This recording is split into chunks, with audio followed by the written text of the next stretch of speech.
아주 인색한 농장 주인이 있었어요. 그는 일꾼이 농장에서 일을 하다가 밥을 먹기 위해 일손을 멈추고 집으로 돌아와서 밥을 먹는 것이 영 눈에 거슬렸습니다. 멀리 농장이 제법 멀리 있기 때문에 일을 그치고 집으로 오고 가는 시간을 너무 아깝게 생각했어요. 그래서 그 시간을 없애고 계속해서 일만 하게 만들 수는 없을까라는 것에 대한 궁리를 하기 시작했습니다. 어느 날 아침 식사를 한 후에 일꾼을 불렀습니다. 이보게, 밭에서 일하다가 다시 집에 와서 점심을 먹는 것이 귀찮지 않은가? 오고 가는 것이 번거롭잖아요. 그러니까 아예 지금 아침을 먹었지만 지금 곧바로 점심을 미리 챙겨 먹고 시간을 아끼는 것이 어떻겠나라고 일꾼에게 이야기를 했습니다. 일꾼이 좋습니다. 그렇게 대답을 했어요. 그래서 농장 주인은 급히 점심을 준비해서 일꾼에게 먹였습니다. 그리고 나서 다시 이야기합니다. 곧바로 이야기합니다. 이보게, 점심을 먹은 김에 아예 저녁까지 다 먹어버리는 것은 어떻겠는가? 좋습니다. 농장 주인은 푸짐하게 불고기까지 준비를 해서 일꾼에게 먹였습니다. 주인은 일꾼이 앉은 자리에서 아침, 점심, 저녁까지 다 먹는 것을 보며 기분이 아주 좋았고 속에서 쾌재를 불렀습니다. 이제 일하다가 중간에 밥 먹으러 오지 않게 될 것이고, 그러면 집에 오가는 시간을 허비하지 않고 일만 하게 될 것이다 라는 생각을 한 겁니다. 그래서 일꾼에게 말합니다. 자, 이제 세 끼를 다 먹었으니까 밭에 나가 하루 종일 쉬지 않고 일할 수 있게 되었군. 그렇게 할 거지? 그러자 일꾼이 이렇게 대답을 했답니다. 무슨 말씀이세요, 주인님? 저는 저녁을 먹은 다음에는 무슨 일이 있어도 일하지 않습니다. 예, 저녁까지 다 먹어버렸는데 아침이지만 저녁까지 먹었기 때문에 벌러덩 들어 누웠다고 합니다. 주인은 자기 꾀에 자기가 넘어간 격이 되고 말았습니다. 욕심에 눈이 멀어 어리석은 사람이 되고 만 것이지요. 이 주인만 그러는 것일까요? 세상엔 이렇게 욕심에 눈 멀어서 어리석어져 버리는 사람들이 아주 많이 있는 것 같습니다. 욕심에 눈 멀어서 사람을 아무렇게나 대하는가 하면 욕심을 채우기 위해 사람을 이용하려 들다가 도리어 욕심도 채우지 못하고 사람까지 잃게 되는 사람들을 많이 보게 됩니다. 어디 세상에서만 그럴까요? 세상 사람들만 그러는 것일까요? 교회 안에도 이런 사람들이 얼마든지 있는 것 같습니다. 욕심에 눈이 멀어 있는 사람들이 있어요. 욕심에 눈 멀어서 자기만 생각하는 사람들이 있습니다. 이런 사람들이 갈등을 만들기도 하고 다툼을 일으키기도 하지요. 자기 생각만 옳다고 자기 자존심을 욕심을 걸고 자기 이기적인 생각에 빠져 있어서 자기 생각만 옳다고 생각하기 때문에 다른 사람의 생각을 받아주지 않습니다. 배려하지도 않아요. 상처받게 만들고 신앙생활의 의욕을 잃게 만들어버리기까지 합니다. 그러면서도 항상 자기는 옳은 사람이다 라고 생각합니다. 욕심 때문입니다. 이기적인 욕심, 이기심 때문에 그렇습니다. 빌립보 교회에도 이런 사람들이 있었어요. 허영심에 불타 과욕을 부리는 사람들이 있었습니다. 이런 사람들로 인해 교회 안에 갈등과 다툼이 일어나기도 했어요. 항상 그랬던 것은 아닐 것입니다. 항상 다투고 항상 또 갈등이 만들어지는 것은 아니었을 것입니다. 다만 내 욕심이 채워지지 않을 때, 내가 원하는 대로 되지 않을 때 욕심에 사로잡혀 있는 사람은 다른 사람을 탓하고 비난하게 합니다. 내 마음이 상하고 감정이 좋지 못할 때면 또 어김없이 누구 때문이라며 상대방을 공격하기 일쑤입니다. 내 사업이 안 되고 경제적으로 쪼들릴 때 그때에도 이유도 없이 괜히 상대방을 무시하고 저주하곤 했습니다. 그래서 빌립보 교회에는 갈등이 일어나고 다툼이 많이 만들어졌던 것 같습니다. 갈등과 다툼에는 여러 가지 이유나 현상들이 있을지라도 실상은 하나의 원인을 가지고 있는 것 같아요. 자기 욕심이 안 채워지니까 그냥 공격적으로 말하고 행동한 것일 뿐입니다. 이런 일은 비단 빌립보 교회에만 있는 것은 아닐 겁니다. 현존하는 교회들 가운데에서도 어쩌면 우리 가운데에서도 이런 일은 존재하고 있는가라는 생각을 해봅니다. 교회만이 아닐 거예요. 가정에서도 그렇고 모든 대인관계에서도 아마 그런 일들이 얼마든지 일어나고 있을 것입니다.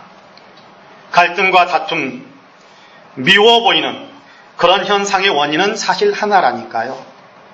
욕심에 눈멀어 있는 나 때문입니다. 상대방 때문이라고 우리가 비난하고 비웃고 상대방 때문이라고 사람들을 또 상대방을 저주하기도 하지만 상대방 때문이 아니라 사실은 욕심에 눈멀어 있는 나 때문이다라는 얘기입니다. 이에 주님은 욕심으로 인해 멍든 대인관계를 치유해 주시려고 교회에서나 가정에서 그리고 이웃과의 관계에서 발생하는 갈등과 다툼을 치유해 주시려고 한 가지 매우 결정적인 처방 하나를 전해 주십니다. 다른 것이 아닙니다. 바로 그리스도 예수의 마음을 품으라 라는 것입니다. 예수 그리스도의 마음을 품는 것이 탐욕에 찌든 우리의 마음을 치유할 수 있는 길이요, 멍들고 병들어 있는 대인관계를 치유할 수 있는 길이라는 거예요. 이제 본문을 통해 가르쳐 주시는 치유의 처방, 그리스도 예수의 마음을 함께 배우려고 하는데요. 바라겐 말씀을 나누는 동안 저와 여러분 우리 모두가 말씀으로 치유받고 영성의 사람, 건강한 영성의 사람이 되어 평강의 교회를 만들고 평강한 가정을 만들고 평강의 공동체를 만들어가는 귀한 복이 있기를 주님의 이름으로 간절히 축복합니다. 첫째로 그리스도의 마음은, 예수 그리스도의 마음은 자기를 비우는 것입니다. 이런 본문 5절과 6절 말씀 같이 한번 읽어볼까요? 5절과 6절 같이 읽습니다. 시작. 너희 안에 이 마음을 품으라. 곧 그리스도 예수의 마음이니 그는 근본 하나님의 본체시나 하나님과 동등됨을 취할 것으로 여기지 아니하시고 자기를 비워. 그렇게 이어져 나가죠. 앞에 있는 3절, 그렇죠. 우리가 5절부터 읽었습니다만 바로 앞에 있는 3절에 보면 다툼이나 허용으로 하지 말라라는 당부의 말씀이 있습니다.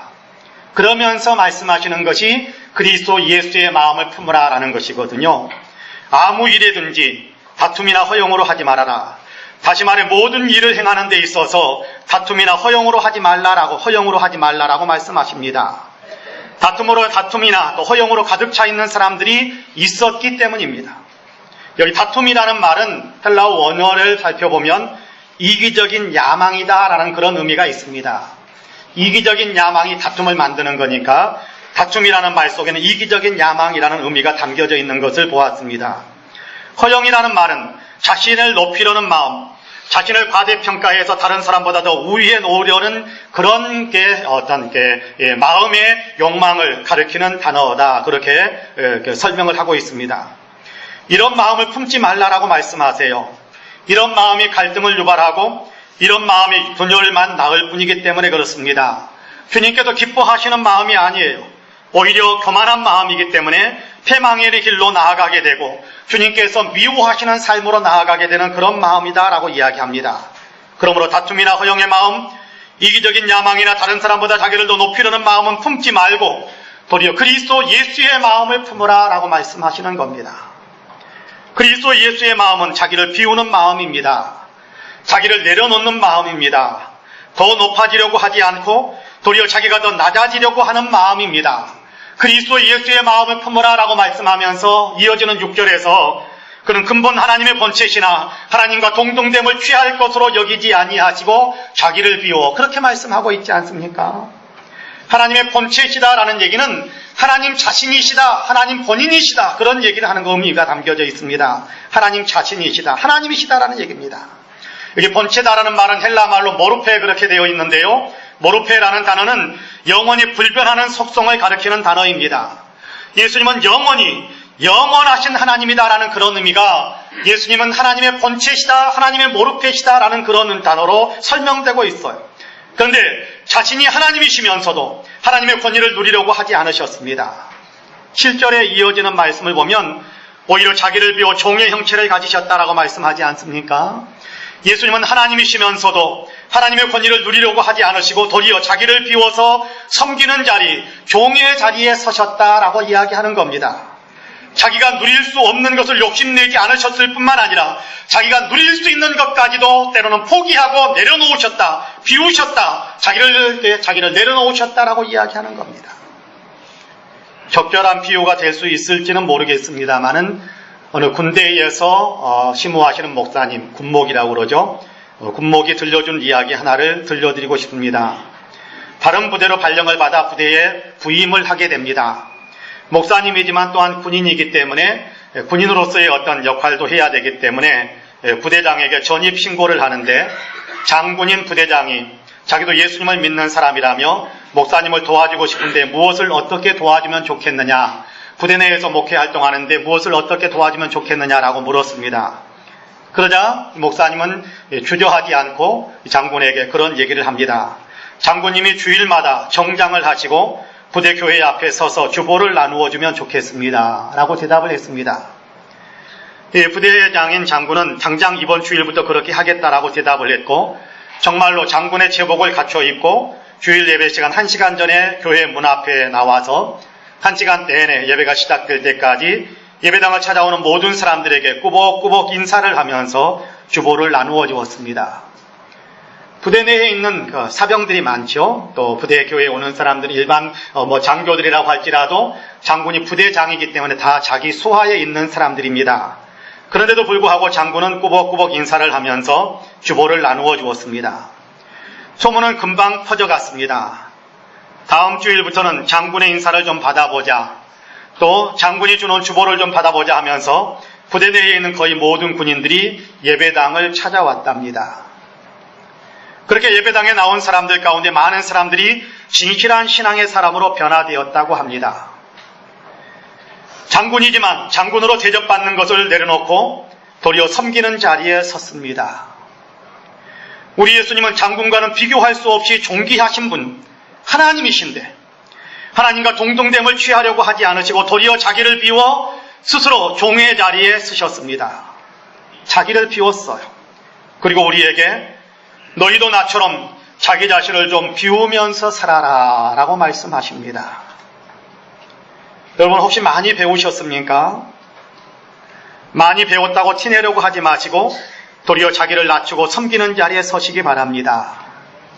이런저런 관계 속에서, 사회 속에서 높은 자리를 차지하신 분이 계시나요?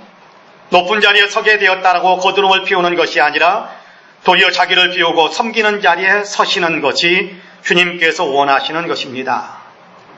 여러분, 많이 가지셨습니까? 많이 가진 것으로 자기를 높이려고 하지 마시고 도리어 자기를 비워 섬기는 자리에 서는 것입니다. 주님은 그렇게 하셨고 우리에게도 이 마음을 품으라라고 말씀하십니다. 그렇습니다. 내가 누릴 수 있는 것이라고 할지라도 누리려고 하지 마시고 도리어 자기를 비워 나는 아무것도 아닌 자처럼, 나는 아무것도 갖지 못한 사람처럼 도리어 다른 사람을 섬기는 자리에 서는 것입니다. 주님의 마음입니다. 바라기는 저와 여러분이 이처럼 자기를 비우는 주님의 마음을 품게 되시기를 주님의 이름으로 간절히 축복합니다. 아멘. 둘째로 같이 되어지는 마음입니다. 같아지는 마음이지요.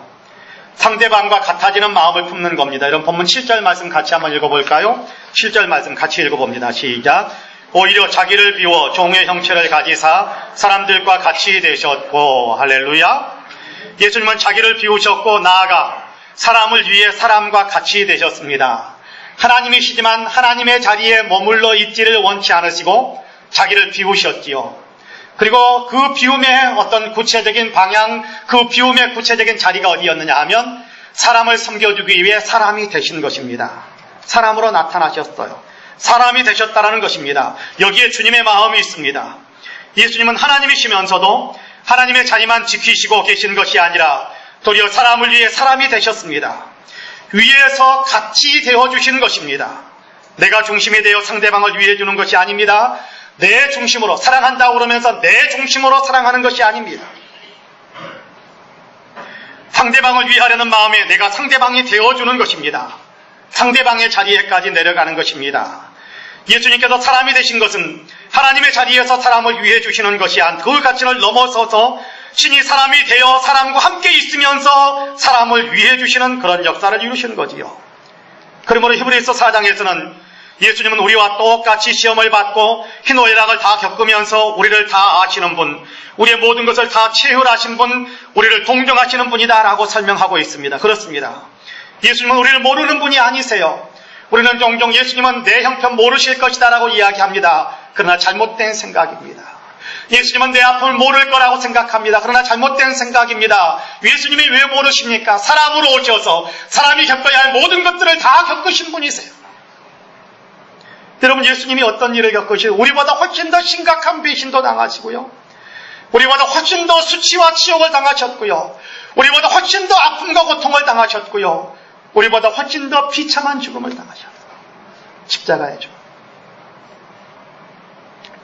우리와 같아지시기 위해 사람의 몸을 입고 세상에 오셔서 우리를 위해 주시는 것입니다. 우리의 삶을 모르시는 분이 아니세요? 우리의 아픔과 고난과 힘든 것을 모르시는 분이 아니십니다. 다 아십니다. 인생을 다 겪어보셨어요. 그 일을 위해서, 그렇게 되시기 위해서 사람이 되신 것입니다. 우리와 비교할 수 없는 극심한 아픔과 고통까지 다 겪으신 분이십니다. 우리를 위해 우리와 같은 사람이 되어주신 분이세요. 이렇게 우리와 같이 되어준 주님은 우리에게 너희도 이 마음을 품으라 그렇게 말씀하고 있습니다. 위에서 그 사람이 되어주는 것이지요. 위에서 그 사람의 자리에 함께 서는 것입니다. 그 사람을 충분히 이해하기 위해 그 사람의 입장에 온전히 설 수 있는 마음입니다. 상대방이 왜 그렇게 했는지 그 배경을 알지도 못하면서 내 입장에서만 상대방을 바라보며 잘했느니 못했느니 판단하려고 덤벼들지 말라는 거지요. 그 사람의 형편에 서서 그 사람을 충분히 이해해 주려는 마음을 품으라라고 말씀하시는 것입니다. 이것이 그리스도 예수의 마음, 우리에게 너희가 품어야 할 마음이다라고 말씀하고 있습니다. 우리가 겪는 모든 일들을 다 경험하시는 예수님을 말씀할 때 우리가 지금 개역 개정 성경을 가지고 있습니다마는 개역 성경에서는 우리를 체휼하셨다 그렇게 말씀합니다. 우리의 모든 것을 다 겪으셨다라는 얘기지요. 그러면서 베드로전서 3장 8절에서는 마지막으로 말하노니 너희가 다 마음을 같이하여 체휼하며 형제를 사랑하며 불쌍히 여기며 겸손하라라고 말씀합니다. 예수님이 우리를 위해 우리의 자리에 서신 것처럼 우리의 모든 것을 체휼하셨던 것처럼 우리도 다른 사람과 함께 그 사람의 자리에 서서 그 사람이 아픔과 고통과 힘든 것들을 체휼하는 사람, 그런 사람, 그렇게 그 자리에 함께 서는 사람이 되라라고 말씀하는 것입니다. 같아지는 마음을 품는 사람. 상대방이 왜 그렇게 행동했는지 이해하려고 하지 않고 내 생각대로만 판단하는 것이 아닙니다. 그 사람이 왜 그렇게 행동하는지 왜 그렇게 말하는지 그 배경에 대해서 알고 이해하려고 노력하지 않는 그런 것이 아니라 이해하고 알아가려고 하는 노력이 필요하다는 것입니다. 상대방의 처지, 상대방의 형편을 이해하려는 마음 갖고 그렇게 살라라는 거예요. 그냥 내 입장에서만 상대방을 바라보면서 소설 쓰지 마시고 잘못된 근거와 잘못된 판단으로 소설을 쓰고 그것이 마치 진리인 양 생각하면서 사람을 무시하고 사람을 이렇게 괴롭히고 사람을 고통을 가하는 그런 것 하지 마시고 비난하거나 상처를 입히지 말고 이해하기 위해서 노력하는 그 마음을 품으라라고 말씀하세요. 이해해 주려는 마음을 가져라. 이해해 주는 사람이 되어라. 같이 되어주는 사람이 되어라. 상대방이 필요한 것이 무엇인지 상대방에게 무엇을 요구하는지 이해하려고 하는 마음을 가져라라고 이야기하는 것입니다. 설령 그 사람이 내가 하고 있는 사랑, 내가 베풀고 있는 선이, 내가 제공하고 있는 성의, 이 모든 것들을 몰라준다고 할지라도 우리가 주님에게서 그랬잖아요. 몰라준다고 할지라도 상대방이 끊임없이 나를 맞춰주는 마음을 품고 살아가라라고 이야기하는 겁니다. 미국 어느 대학의 총장에 관한 이야기를 들은 적이 있습니다. 그는 예의 바른 신사이자 널리 존경받는 리더였는데 그분의 아내가 인생의 노년에 그만 알츠하이머병을 앓게 되었습니다. 날이 갈수록 아내의 병은 깊어만 갑니다. 병은 아내의 정신을 갉아먹었고 몇 년 후에는 자기 남편도 못 알아볼 지경에 이르렀습니다. 총장님은 그래도 생활이 좀 여유가 있는 분이셨기 때문에 간병인을 두고 병든 아내를 보살펴 왔습니다. 그러던 어느 날 총장은 재단 이사들이 모여 있는 자리에서 이제 총장직을 사임하겠노라고 통보를 했습니다. 이유는 아내를 돌보는데 전념하고 싶다는 것이었습니다. 아주 특출나고 탁월한 역할을 잘 감당했던 총장인지라 이사들은 어떻게든 총장의 마음을 돌려놓으려고 이런 얘기 저런 얘기를 하고 붙들었습니다. 그 과정에 한 이사는 이런 말을 했습니다. 무슨 소용입니까? 그렇게 한다고 해서 무슨 소용이 있습니까? 사모님께서는 총장님을 알아보지도 못하는데요. 그래서 총장이 그분의 눈을 똑바로 쳐다보면서 이렇게 말했다고 합니다. 저는 50년 전 이 여인과 평생을 함께 하겠노라고 다짐했습니다. 아내는 저를 몰라봐도 저는 아내를 똑똑히 알아봅니다. 그렇게 대답했대요. 아내가 몰라줘도 남편인 내가 해야 할 바가 있다라는 그런 얘기 아니겠습니까? 그렇습니다. 곁에 있는 사람들이 몰라줘도 예수 믿는 그리스도인으로서 내가 해야 할 바가 있습니다. 그리스도의 마음으로 대해주는 것입니다. 너를 이해하기 위해 힘쓰고 너의 처지와 형편에 나를 맞추어 주기 위해서 힘쓰면서 살아가는 것입니다. 그러면 우리를 통해 내 곁에 있는 사람들은 위로를 얻고 격려를 얻고 인생의 상처가 치유될 수 있을 것입니다. 삶의 의욕이 새롭게 솟아오르게 될 것입니다. 예수님으로 인해 맺히는 열매가 바로 나를 통해서 맺히는 놀라운 영광을 볼 수 있게 될 것입니다. 그렇습니다. 바라기는 저와 여러분 우리 모두는 그리스도 예수의 마음, 너와 같이 되어주려는 아름다운 마음의 사람들로 세상을 살아가시기를 주님의 이름으로 간절히 축복합니다. 아멘. 마지막으로 나를 내어주는 마음입니다. 헌신하고 희생하는 마음이지요.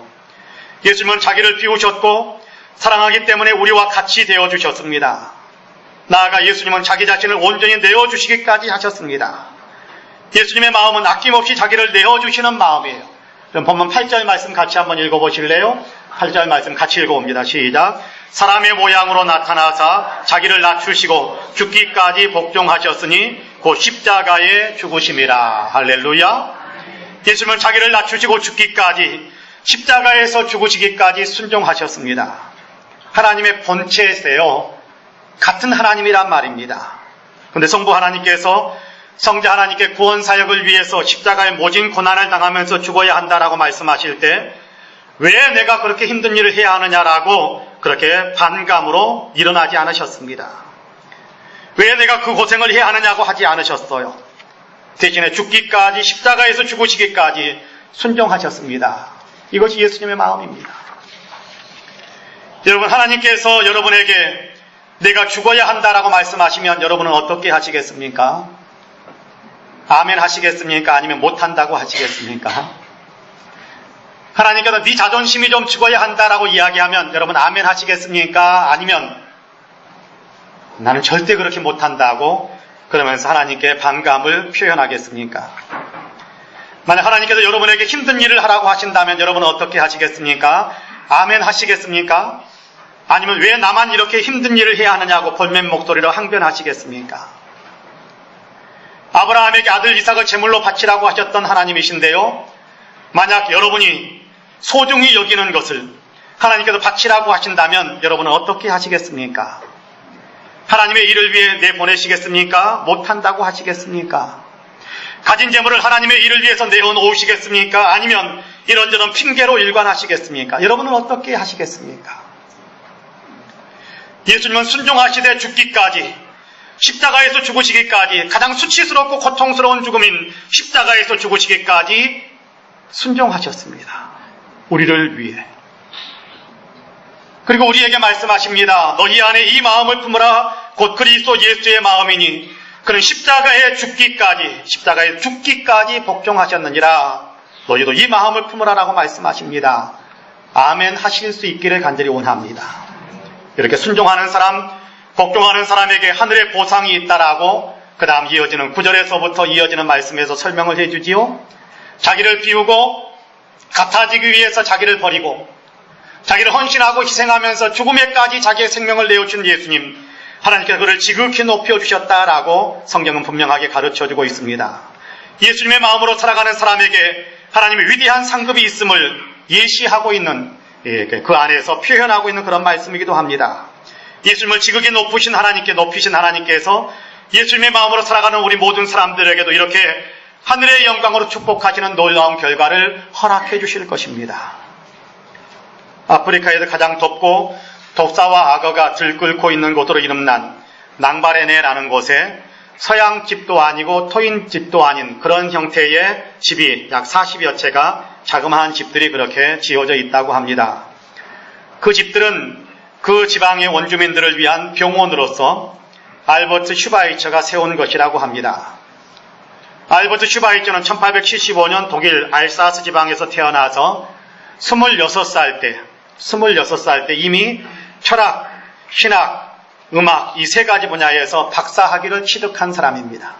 대단한 거죠. 엄청난 것입니다. 그리고 그 이후 의학 박사학위까지 이렇게 네 가지 분야에서 박사학위를 가진 탁월한 사람입니다. 그런 그가 하나님의 부름을 받습니다. 아프리카로 들어가라는 감동을 받습니다. 그래도 그는 1913년 자기가 누리고 있던 모든 것들을 다 버리고 가장 불쌍한 사람들을 위해 주 예수의 복음을 전하려고 아내와 함께 의료 선교사로 아프리카 지역으로 들어갔습니다. 그곳에 이르러 그는 병원을 세우고 토인들을 돌보아주며 주의 복음을 전하면서 갖은 고난을 겪어야 했습니다. 몹시 힘들어 지치기도 했습니다. 어느 날도 의료 활동을 잠시 멈추고 그리고 원주민들에게 복음을 전하는데 그들의 언어를 자기가 유창하게 할 수가 없어서 이렇게 통역을 세워서 통역을 통해서 이야기를 합니다. 그런데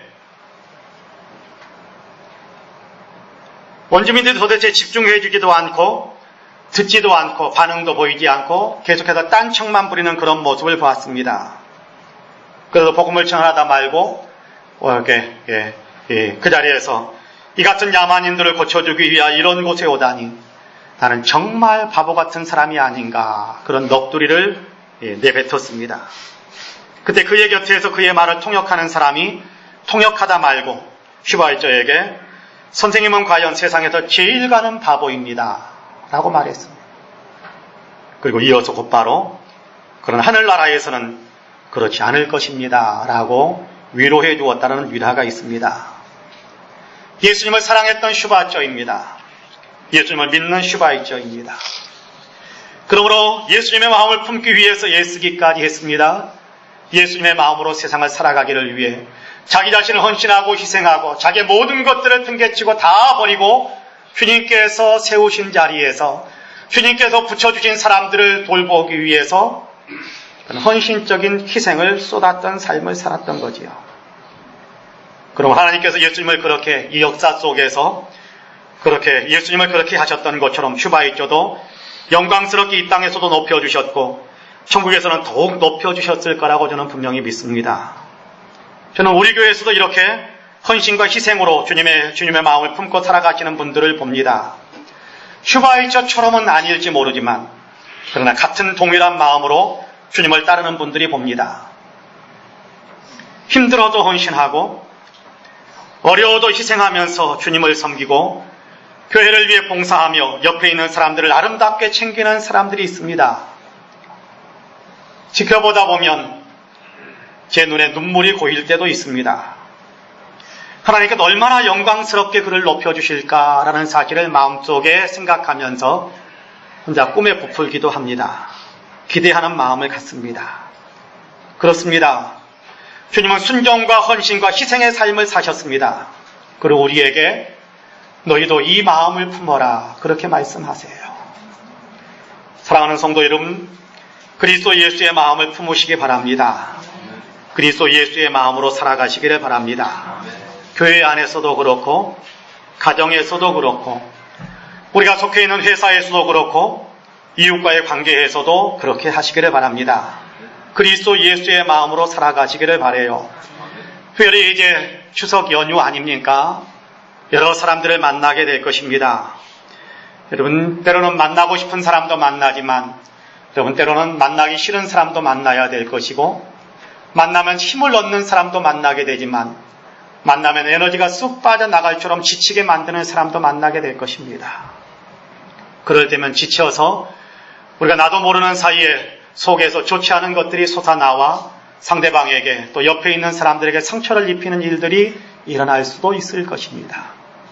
자, 그런 어떤 삶을 예비하기 위해서 주님께서 우리에게 치유책으로 그리스도 예수의 마음을 품으라라고 말씀하시는 겁니다.